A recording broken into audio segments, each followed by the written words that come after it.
Hey, what's going on, guys, and welcome back to Monster Tamer News, the segment on this channel where we cover the last week's developments in the monster taming genre. This week we've got the release of Soul Hackers 2, the Shin Megami Tensei spin-off title and successor to the original, a new trailer for Pokemon Scarlet and Violet showcasing a new Pokemon and some competitive items, the release of Nexomon Complete Edition, a ton of updates across some of the lesser known titles in the genre, and more. So with all that being said, make sure to sit back, relax, and let's dive right in.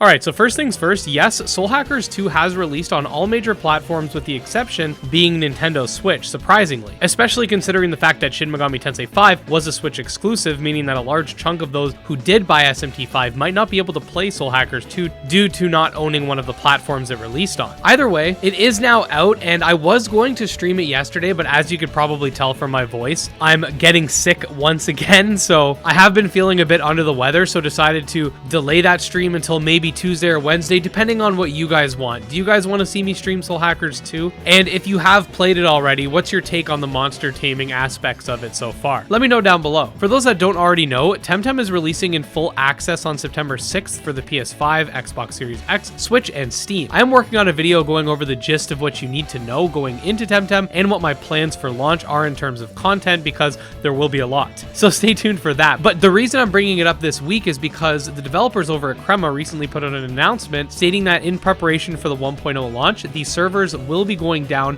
at September 5th at 8 a.m. UTC and will remain down until September 6th at 4 p.m. UTC. This means that we do have an official launch time for the release, that being, like I said, 4 p.m. UTC when the servers go back up, which converts to 12 p.m. Eastern time. I'm luckily not working that day, so definitely expect a live stream covering the new endgame content and Battle Frontier-esque island, as well as the beginning of my Nintendo Switch Let's Play. I'm pretty excited to say the least. A brand new update for Doodle World is now live, dubbed the Social Park Update, and brings forth its own version of the trading hub and PvP mechanics that you'll recognize from a game like Lumion Legacy. The new Social Park area can be accessed via obtaining the second key and traveling on the subway. There is also a new code you can use, which is Social Park Release, as seen on screen, to get some extra rewards. They've also added some new skins to the game, and there's another code available for a limited time, and thanks to Pixelbit for letting me know about this one, which is Cool Colt, again as seen on screen. It'll give you a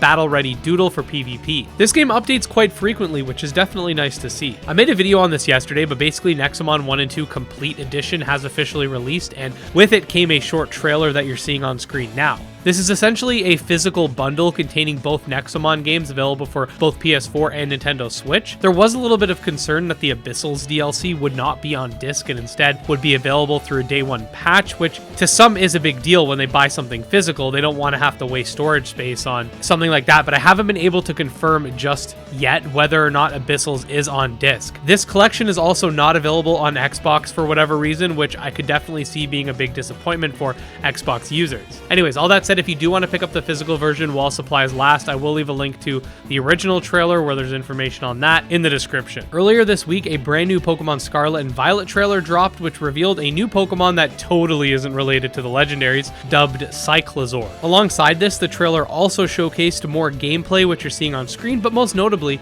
some new PvP items that are sure to spice up the competitive scene. There's an item that makes multi-move attacks hit more often, one for copying enemy stat boosts. Cyclozor has this really cool move that creates a substitute, then switches you out, etc. All in all, some pretty interesting stuff, and if you do want to learn more, you can check out this video linked below. Cobble Critters, the monster taming tabletop card game, just began its Kickstarter campaign. The Kickstarter describes the game as follows. Cobble Critters is a strategic card-slinging monster brawler filled with humor and heart that anyone can learn. Each battle pits you against another player in a speedy, wild monster bash. Recruit a dynamic cast of critters to battle with, then equip and support them with a slew of surprising special cards. The gameplay you're seeing on screen is via Tabletop Simulator, by the way, because again, this is a tabletop game, not a video game. Anyways, it's currently 20% funded as of the time I'm putting this video together, so if you want to learn more, check out this video linked below. All right, next up, we're going to head into the rapid fire segment for the updates that don't require lengthy explanations.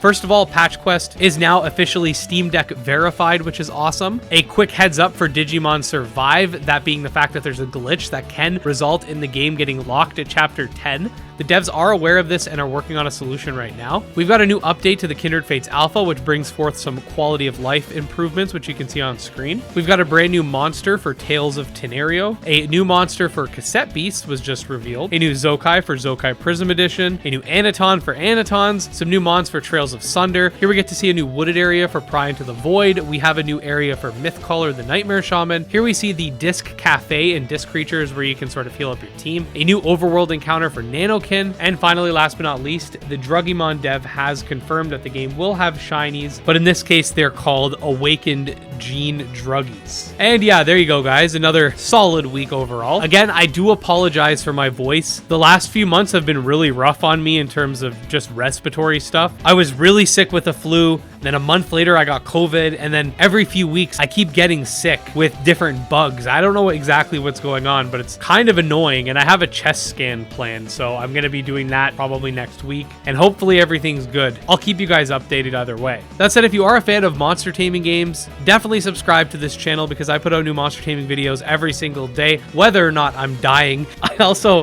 have a Twitter, a Discord, and a Patreon that you can check out as well. Special thanks to my patrons, especially Jim Hamilton, Droghost, and Dark Persona. And with that, we'll see you guys next time. Peace out.